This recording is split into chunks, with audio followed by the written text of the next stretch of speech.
Hello दोस्तों, मेरा नाम यश सोलंकी। तो स्वागत है आपका अपने चैनल दिल्ली वाला टीचर पे।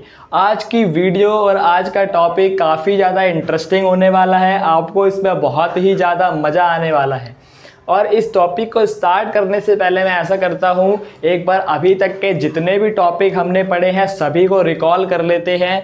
जैसे कि हमने सबसे पहला टॉपिक उठाया था सोवियत प्रणाली क्या थी, यानी कि हमने सबसे पहले टॉपिक के अंदर सोवियत सिस्टम को समझा था। उस टॉपिक के अंदर हमने 2 ट्रिक्स भी देखी थी। उसके बाद सेकंड टॉपिक आया हमारे पास कि सोवियत संघ का विघटन कैसे हुआ, मतलब गोरबचेव आया था और विघटन हुआ था। ठीक है। उसके बाद थर्ड टॉपिक आया कि सोवियत संघ का विघटन क्यों हुआ, और फोर्थ टॉपिक हमने पढ़ा कि सोवियत संघ के विघटन के क्या क्या परिणाम निकले। और अब ये टॉपिक आ चुका है कि साम्यवादी शासन के बाद शॉक थेरेपी। तो परंपरा के अनुसार ऐसा करते हैं, सबसे पहले टॉपिक के नाम को समझते हैं। तो चलते हैं टॉपिक के नाम के साइड। टॉपिक के नाम में लिखा है साम्यवादी शासन के बाद शॉक थेरेपी। यहाँ पर साम्यवादी शासन के बाद का मतलब है विघटन के बाद, क्योंकि जब यूएसएसआर का विघटन हुआ, डिसइंटीग्रेशन हुआ, तो साम्यवादी शासन भी खत्म हो गया था। समझना, विघटन के बाद जो है ना, उसी का मतलब है साम्यवादी शासन के बाद। यानी कि अगर हम यहाँ पे टॉपिक के नाम को बदलकर यहाँ पे लिखें कि भाई विघटन के बाद शॉक थेरेपी, तब भी वो नाम सही होगा, क्योंकि विघटन के बाद क्या हो गया था, साम्यवादी शासन खत्म हो गया था। तो यहाँ पर वही बात चल रही है कि साम्यवादी शासन के बाद हुई है क्या, शॉक थेरेपी। कहाँ पर हुई है ये शॉक थेरेपी? यूएसएसआर के जो 15 देश हैं उनके अंदर। ठीक है। तो शॉक थेरेपी आज हम पढ़ने वाले हैं। शॉक थेरेपी काफ़ी ज़्यादा इंटरेस्टिंग है। आपने कई बार शॉक थेरेपी को देखा भी होगा। कब देखा है? तो जब आप नाटक वगैरह देखते हो, ये रिश्ता क्या कहलाता है और ये वगैरह वगैरह जो भी नाटक आते हैं, तो उन नाटकों के अंदर शॉक थेरेपी हमारे को कई बार देखने को मिलती है। शॉक थेरेपी जैसे क्या है कि भाई एक बंदा आईसीयू के अंदर लेटा हुआ है और डॉक्टर आता है 2 प्रेस लेके, उसके अंदर करंट आ रहा होता है और वो बंदे की छाती के ऊपर, चेस्ट के ऊपर लगा देता है झटके से, और फिर बंदा जो है वो उठ जाता है। ठीक है। उसी को हम क्या कहते हैं, शॉक थेरेपी कहते हैं। तो वही शॉक थेरेपी जो है अब यहाँ पर भी हो रही है। कहाँ पे? यूएसएसआर के अंदर। जो यूएसएसआर के जो 15 देश अलग हुए हैं टूट के, उन देशों के अंदर अब शॉक थेरेपी करी जा रही है। समझ आया? तो शॉक थेरेपी जो है उसको हम हिंदी में कहते हैं आघात पहुंचाकर उपचार करना। ठीक है। आघात पहुंचाकर उपचार करना, ये इसको हिंदी में कहा जाता है आघात पहुंचाकर उपचार करना। इसका मतलब जैसे क्या है, आघात पहुंचाकर, खुद ही नाम को समझो, आघात पहुंचाकर मतलब चोट पहुंचाकर। आघात का मतलब क्या है, चोट। ठीक है। और करना क्या, उपचार। उपचार मतलब वही थेरेपी करना, उसको ठीक करना।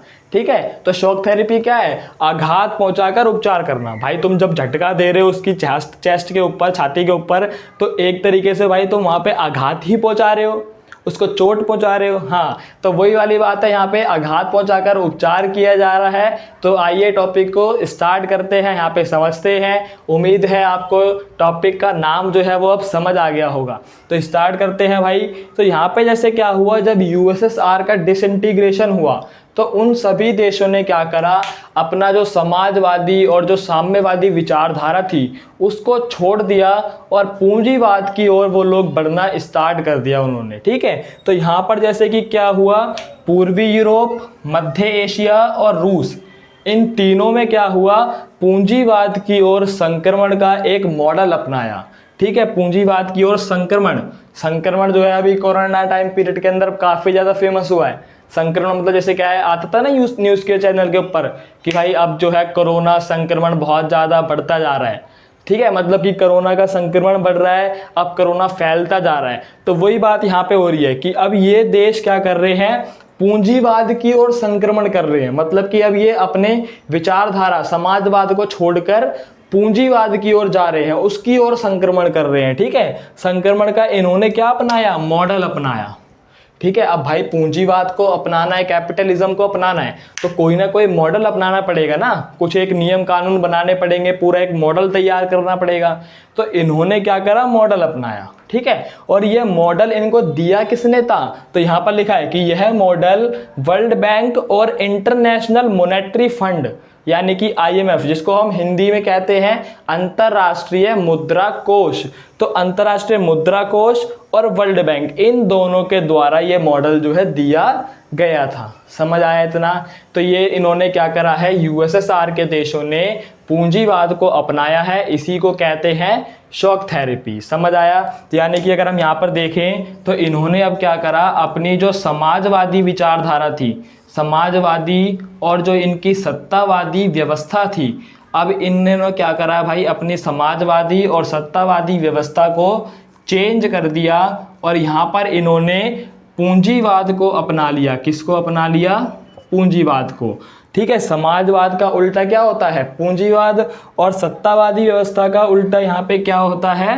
लोकतंत्र। क्या होता है? लोकतंत्र, यानी कि लोकतांत्रिक व्यवस्था।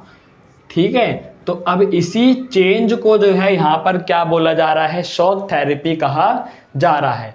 मतलब कि जब क्या हुआ, USSR का डिसइंटीग्रेशन हुआ तो उनकी पूरी अर्थव्यवस्था जो थी वो खराब हो गई, पूरी उनकी जो समाजवादी वाली अर्थव्यवस्था जो है, इकोनॉमी जो है पूरी बर्बाद हो गई थी। तो उन्होंने अपनी उस विचारधारा को, उस अर्थव्यवस्था को छोड़ दिया और एक ट्रांजिशन किया, एक चेंज किया और अपने देश के अंदर वो पूंजीवाद को और लोकतांत्रिक व्यवस्था को लेकर आए। तो जो ये यहाँ पर चेंज हुआ है, इसी को क्या कहा जाता है? शॉक थेरेपी कहा जाता है। इतना समझ आया कि भाई साम्यवादी शासन के बाद जो है अब क्या हो रही है, शॉक थेरेपी करी जा रही है उन सभी देशों के अंदर जो USSR से अलग हुए हैं। ठीक है, तो इतना हमारे को अब शॉक थेरेपी के बारे में क्लियर हो चुका है। अब शॉक थेरेपी के अंदर क्या क्या चीज़ें हुई, शॉक थेरेपी से क्या क्या परिवर्तन आए, तो एक बार उसको भी देख लेते हैं। उसके लिए मैं आपके लिए अभी एक ट्रिक लेकर आया हूँ। हमारे को ट्रिक्स के साथ सारी चीज़ें जो है याद होने वाली हैं, तो कहीं जाना नहीं है, ट्रिक के ऊपर चलते हैं, देखते हैं क्या ट्रिक। तो शॉक थेरेपी क्या होती है, अब ये बात हमारी क्लियर हो चुकी है। शॉक थेरेपी मतलब आघात पहुंचाकर उपचार करना, यानी कि एक टाइप का चेंज है। और चेंज किसके अंदर है? समाजवादी सत्तावादी व्यवस्था का चेंज हो गया था पूंजीवाद और लोकतांत्रिक व्यवस्था के अंदर। तो इतनी बात तो हमारे को क्लियर हो चुकी है शॉक थेरेपी के बारे में। अब शॉक थेरेपी से क्या क्या परिवर्तन हुए, क्या क्या चेंजेस हुए, एक बार उनके ऊपर गौर डालते हैं। तो वही क्वेश्चन मैंने यहाँ पे लिखा है कि शॉक थेरेपी से क्या क्या हुआ, अब हम इसको देख रहे हैं। तो यहाँ पे जैसे क्या है कि सबसे पहला काम क्या हुआ शॉक थेरेपी से, कि जो ओनरशिप थी, ओनरशिप को हम हिंदी में कहते हैं मिल्कियत। जब तक हमारे को इसका इंग्लिश वाला वर्ड पता नहीं होता है, इंग्लिश मीनिंग नहीं पता होती, जब तक ये समझ नहीं आता। ठीक है, यानी मिल्कियत का मतलब क्या है? ओनरशिप। ठीक है, तो जैसे क्या था कि भाई पहले जो ओनरशिप जो थी ना, वो गवर्नमेंट के हाथों में थी। किसके हाथों में थी? गवर्नमेंट के हाथों में, यानी सरकार के हाथों में थी। लेकिन बाद में क्या हुआ, ये ओनरशिप सरकार के हाथों से निकलकर प्राइवेट हाथों के अंदर चली गई। ये किसकी वजह से हो रहा है? शॉक थेरेपी की वजह से। शॉक थेरेपी की वजह से क्या हुआ, गवर्नमेंट के हाथों में जो ओनरशिप थी, अब वो ओनरशिप प्राइवेट हाथों के अंदर चली गई। देखो दोस्तों, शॉक थेरेपी के अंदर बस हमारे को एक दो पॉइंट ही समझने हैं। पहला तो हमारे को यहाँ पे ये याद रखना है कि भाई शॉक थेरेपी एक टाइप का चेंज होता है। और दूसरा हमारे को याद रखना है कि भाई ओनरशिप पहले गवर्नमेंट के पास थी और बाद में प्राइवेट हो गई है।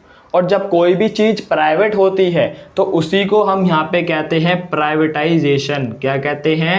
प्राइवेटाइजेशन। और हिंदी में कहा जाता है निजीकरण। तो शॉक थेरेपी के अंदर क्या होता है? बस निजीकरण होता है, प्राइवेटाइजेशन होता है। तो यहाँ पर पहले प्राइवेटाइजेशन हो गया। अब भाई शॉक थेरेपी से क्या क्या परिवर्तन हुए, उसके लिए मैं आपको एक ट्रिक देने वाला हूँ। काफ़ी ज़्यादा इंटरेस्टिंग और छोटी सी ट्रिक है। एक छोटी सी ट्रिक से ही हमारे को सारी चीज़ें याद होने वाली हैं। तो भाई KFC का नाम तो आपने जो है सुना होगा।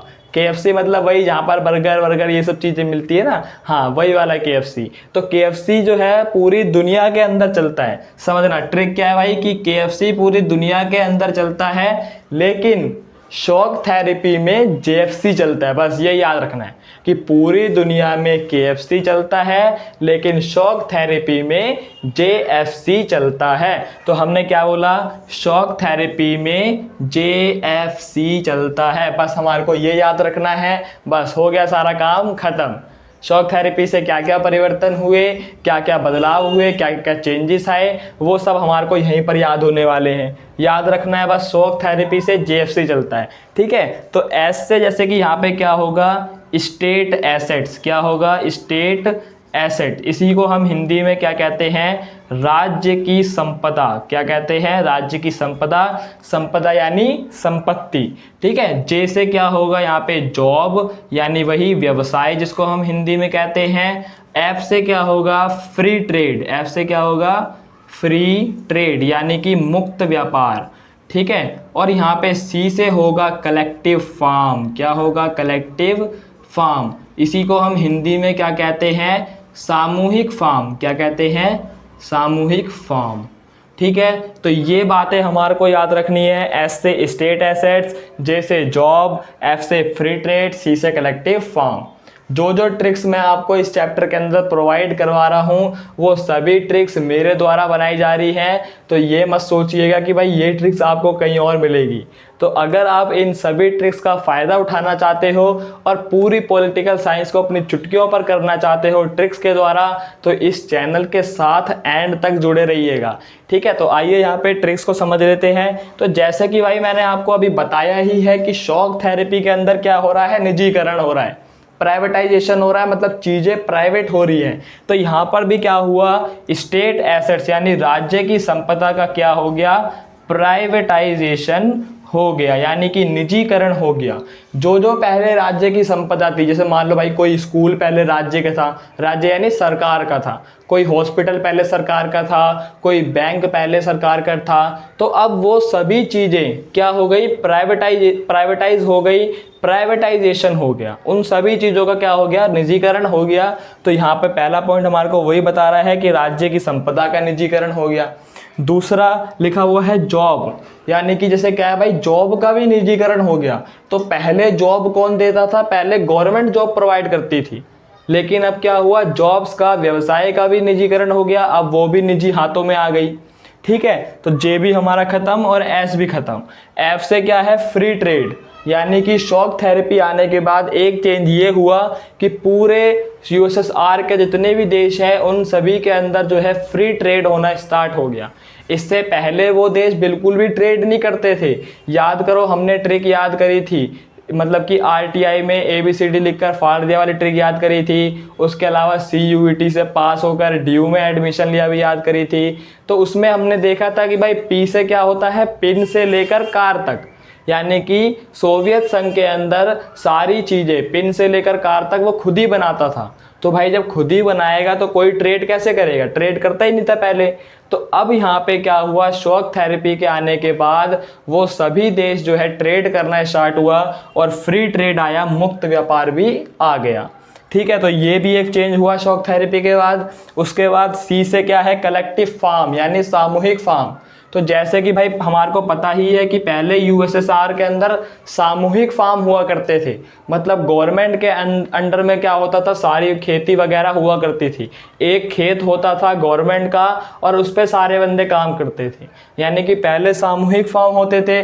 लेकिन शॉक थेरेपी के बाद क्या हुआ, वो चीज़ भी चेंज हो गई और अब ये चीज़ें क्या हो गई, निजी फॉर्म के अंदर बदल गई, यानी कि ये अब क्या बन गए, प्राइवेट फार्म बन गए। तो इतना हमारे को समझ आया कि शॉक थेरेपी से क्या क्या परिवर्तन हुए। कौन सी ट्रिक याद रखनी है कि पूरी दुनिया में KFC चलता है लेकिन शॉक थेरेपी में JFC चलता है। जे से क्या होगा, तो जॉब्स होगा। शॉक थेरेपी का एस से क्या होगा, स्टेट एसेट्स होगा। और एफ से होगा फ्री ट्रेड और सी से होगा कलेक्टिव फार्म। जो कलेक्टिव फार्म थे वो बाद में प्राइवेट फार्म के अंदर बदल गए थे। तो ये सारे चेंजेस हुए शॉक थेरेपी के आने के बाद।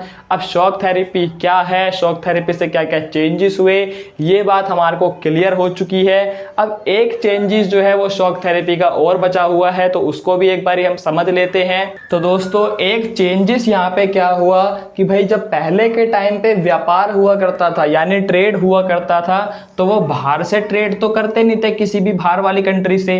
वो लोग क्या करते थे, अपने आपस में ही ट्रेड करते थे, यानी कि जो भी व्यापार हो रहा है वो सब आपस में ही व्यापार कर रहे हैं, कोई भी बाहर से व्यापार नहीं हो रहा। लेकिन जब शॉक थेरेपी आई तो शॉक थेरेपी आने के बाद ये वाली चीज़ भी क्या हो गई, चेंज हो गई। तो पहले आपस में व्यापार हो रहे थे, लेकिन अब चीज़ क्या हो गई है, चेंज हो गई। तो अब व्यापार जो है वो बाहर वाले देशों से भी होने स्टार्ट हो गए। यानी कि अब यहाँ पे शॉक थेरेपी की वजह से क्या हुआ कि भाई अब ये आपस में व्यापार नहीं कर सकते। अब इनको अगर व्यापार करना है तो डायरेक्ट बाहर वाले देशों से व्यापार करना पड़ेगा। और बाहर वाले देश भी कौन से, तो ये सारे देश होंगे पश्चिम के देश। ये समझ में आया। तो ये भी क्या हुआ, शॉक थेरेपी का एक परिवर्तन निकल कर आया। शॉक थेरेपी से पहले आपस में व्यापार हो रहा था, शॉक थेरेपी के आने के बाद ये चीज़ भी क्या हो गई, चेंज हो गई। और अब ये सारे देश पश्चिम के देशों के साथ व्यापार करना इन्होंने स्टार्ट कर दिया। तो यहाँ पर हमारा ये वाला टॉपिक ख़त्म होता है। साम्यवादी शासन के बाद शॉक थेरेपी को हमने पूरी तरीके से समझ लिया है। तो अगर आपको ये चीज़ समझ में आई तो जुड़े रहिएगा हमारे साथ एंड तक। तब तक के लिए देखते रहिए दिल्ली वाला टीचर।